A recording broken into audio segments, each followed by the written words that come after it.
Revisar por questões ou por simulados? Na verdade, por simulados ou por provas antigas? Fazer o Anki ou explicar em voz alta? RAD ou TAB? Qual é a melhor maneira de você revisar de fato as informações? Opa, oficialmente gravando, meu nome é Júlio Chamas, aos 18 anos eu fui aprovado em 13 faculdades de medicina, eu sou diretor pedagógico da plataforma SAID, tirei 159 acertos no Enem 2024 e hoje eu tô aqui para te dizer como que você vai, de uma vez por todas, nessa cabeça grande, começar a guardar as informações e parar de se esquecer daquilo que você já estudou. Porque se você ficar toda vez estudando e se esquecendo, você nunca vai passar. E eu quero que você passe. Então eu justamente estou aqui neste canal para te dar informação de qualidade e te fazer passar em medicina ou em algum outro curso concorrido que você deseje. Certo, Júlio, mas por que você trouxe isso hoje? Porque eu recebi uma dúvida de uma aluna da plataforma, como você sabe, sou diretor pedagógico da plataforma, e recebi uma dúvida dela. Que plataforma? Peraí, plataforma SAD. Se você não conhece, você tá vivendo em que mundo, jovem? Oi, boa noite. Tudo bem? Tudo certo com você, minha querida? Como tá a sua semana? Tenho uma dúvida sobre a questão das revisões. Eu sou de nível baixo. Bingo. Ponto muito importante. Me dizer o nível. Porque se você é nível alto, é uma conduta. Baixo é outra. Médio é outra. Se você tem 120 acertos, é uma coisa. Se você tem 150, é outra. Se você está em 90, é outra. Então, sempre me dizer o seu nível. Sempre me diga o seu nível. Ainda fiquei com dúvidas, ok. Nos vídeos em que o Pedro ensina como revisar, ele sempre fala que sabemos que o que precisamos revisar é de acordo com os erros dos blocos do método TAP. Certo, ele pode até dizer isso, mas eu tenho certeza que ele não diz só isso. Beleza? Vamos continuar. Mas nem sempre cai o assunto que eu já estudei nos blocos de questões. Uai, perfeitamente. E é esperado, até porque a gama de assuntos é muito ampla, não dá para cair só o que você viu no bloco. Aí seria um sonho, né? Aí era o sonho de todo mundo. Já que eles são de provas antigas do Enem, então eu fico um pouco perdido em relação a quando eu devo revisar. Então essa é a primeira pergunta da aluna. Quando ela deve revisar? Outra coisa que também me deixa perdida é que, por exemplo, eu errei uma questão de função do segundo grau. Mas, se eu não estudei sobre isso ainda, eu sei que tem uma ordem para poder chegar em função do segundo grau e eu posso simplesmente pular. Então, certo, ela estava fazendo uma prova antiga, ela encontrou uma questão de um conteúdo ali que ela ainda não viu. A dúvida dela é: devo estudar? Devo revisar? O que que eu faço com esse conteúdo? Eu pulo? Eu estudo agora ou eu deixo para depois? Beleza. Segunda dúvida, né? Terceira. Então, eu não sei qual seria o momento certo em que eu tenho conteúdo suficiente para poder começar a fazer simulados, etc. Então, terceira pergunta: quando fazer simulados? E quando eu deveria revisar ou não tais assuntos na teoria e na prática? A quarta pergunta: rapaz do céu, é dúvida que não acaba mais. Sente que lá vem conteúdo de qualidade que você nunca ouviu no YouTube. Certo, Júlio, me explique então a sua visão sobre isso. Cara, é tanta coisa. Vamos lá. Primeira coisa que eu preciso te dizer: revisão. Revisar. Por que que revisar é importante? Porque se você não revisar, ou seja, não rever o conteúdo que foi dado, você não conseguirá guardar, se lembrar das informações que você já estudou. E se você não se lembrar, você não vai acertar na prova. Então, pilar básico: quem não revisa não passa. Quem está no quarto ano de cursinho, no terceiro, no quinto, além de outros fatores, claro, eu não sou reducionista, a pessoa muito provavelmente não revisou tão bem, não revisou da maneira correta, com as técnicas corretas e de acordo com a necessidade dela. Primeiro pilar, revisar é muito fundamental. Segundo pilar, não só revisar de forma prática, que nem ela está mencionando ali, revisar de forma prática pelas provas antigas, mas também revisar por teoria. Então, segundo ponto, uma preparação de sucesso, meu caro aluno, é sempre composta por revisão teórica e por revisão prática. Nunca somente só por revisão prática. Você também precisa revisar na teoria. Terceiro pilar, quantidade. Júlio, quanto eu devo revisar por dia? Olha, depende muito. Você sabe muito bem que eu sou mentor e estrategista e por isso eu sento com o aluno e eu monto a rotina dele. Eu monto a grade de conteúdos dele.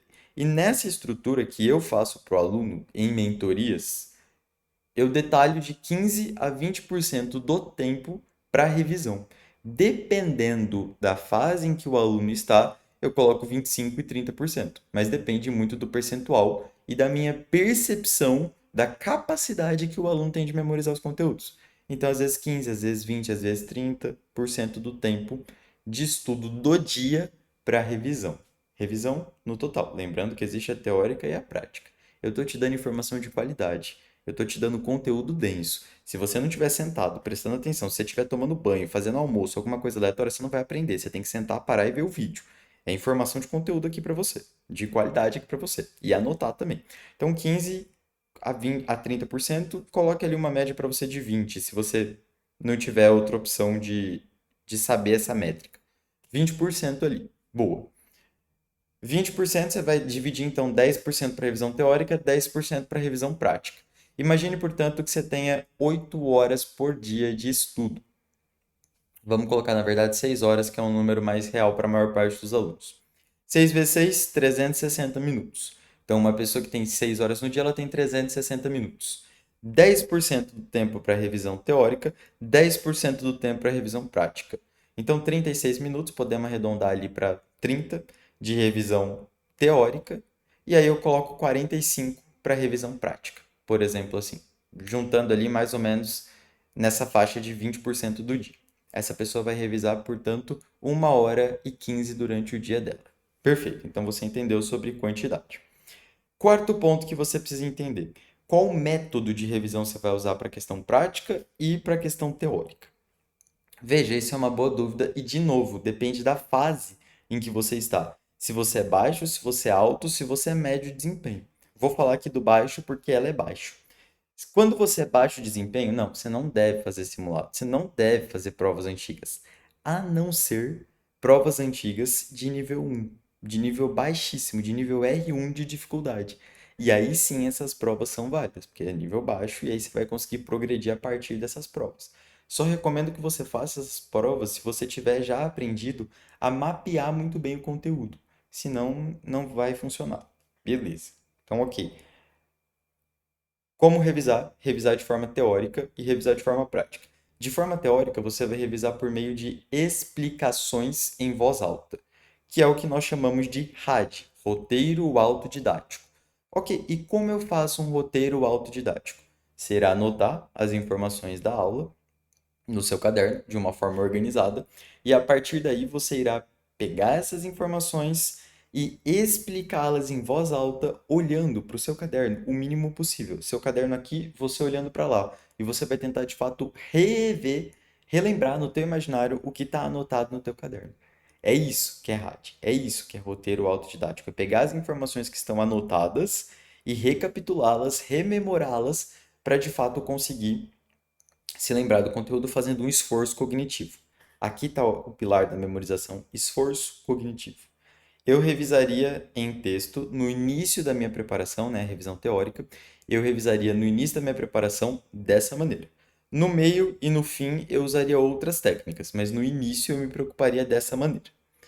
Outro ponto, segundo, que é como revisar de forma prática. Para revisar de forma prática, se você é iniciante, se você é baixo desempenho, não, você não deve fazer simulados. Você não deve fazer provas antigas, a não ser, que nem eu falei lá no agora anteriormente, sejam provas antigas de um nível básico.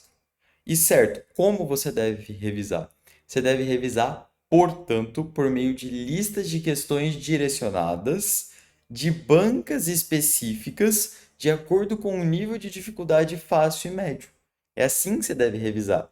Júlio, sério que é nesse detalhamento que você trabalha? É, cara, claro que é. Inclusive, eu começo até a sugerir as bancas para os alunos, de acordo com o nível deles. Médio usa um tipo de banca, baixo usa outro tipo, alto usa outro tipo. Quantidade de questões também é diferente para o baixo, para o médio, para o alto. Cada aluno tem uma abordagem, por isso que dá tão certo, por isso que a taxa de aprovação é tão alta, por isso que um monte de gente passa nessa pegada, porque a gente consegue detalhar o sistema. Olha, um pouco aqui, um pouco aqui, um pouco aqui. Enfim, o baixo desempenho vai trabalhar numa faixa de 10 a 15 questões, de questões com nível fácil e médio, usando principalmente as bancas do Enem, regular, PPL, digital e Libras, Enseja, que é uma banca bem básica, FATEC e UERJ. O baixo desempenho vai trabalhar principalmente com essas quatro bancas e vai fazer questões dessas quatro bancas para conseguir revisar de uma forma prática. E aí sim, ele não vai precisar se preocupar com simulados e nem com provas antigas por agora. Bom, perfeito. Acho que eu consegui responder a dúvida dessa aluna. E você viu que foram 10 minutos para responder simplesmente a dúvida dela. Porque cada um tem uma pegada, cada um tem um raciocínio, cada um tem uma dificuldade. Porque cada ser humano é individual e eu levo muito em conta a individualidade do aluno. Até porque eu me sentiria mal se eu simplesmente ficasse dando condutas aleatórias. Faça isso, faça aquilo, faça aquilo. Que nem eu vejo um monte de youtuber dar. E, cara, cada pessoa é uma ilha, cada pessoa é um contexto. Então não há como eu jogar as informações aleatórias e servir para todo mundo. Eu prefiro ir de forma direcionada. Se você quiser que eu responda a sua dúvida nesse sentido, basta você ser meu aluno de mentoria. Entre em contato aqui comigo no link aqui embaixo, que está aqui do WhatsApp. Me mande mensagem lá. Você vai cair diretamente no meu WhatsApp pessoal. Você vai conversar comigo para eu te explicar como funciona mentoria comigo, o que é abordado nela, quais são os pilares, quais são os pontos, como funciona o acompanhamento, quais são os valores e quando nós iremos começar. Já te adianto que eu estou quase encerrando as vagas, então se possível, já me chame hoje e já organize essa pendência comigo hoje para você seguir daqui em diante o teu ano de preparação da melhor maneira possível. E aproveito também para te dizer que caso você ainda não tenha um cursinho de conteúdos de matéria, matemática, química, física, todas as áreas, em especial exatas, áreas nas quais nós somos muito completos, recomendo fortemente a plataforma Site. Plataforma da qual eu sou diretor pedagógico. O Pedro é o chefe da plataforma, o Pedro Assad. Ele dá aula de todas as matérias, as aulas são impecáveis, tanto que o nosso lema é didática mágica, resultados garantidos. E caso você queira ter essa segurança, esse conforto de estudar nesse sentido, basta você clicar aqui no meu link que está aqui embaixo. As vagas pelo meu link estão abertas. Mas é só pelo meu link que estão abertas, tá? Porque a plataforma só vai abrir, eu acho que em fevereiro, em alguma data assim. Mas o meu link é sempre aberto. Você sempre pode assinar por meio do meu link que está aqui embaixo. Perfeito? Tamo junto, um grande abraço, fique por aqui, uma excelente semana para você e fique com Deus.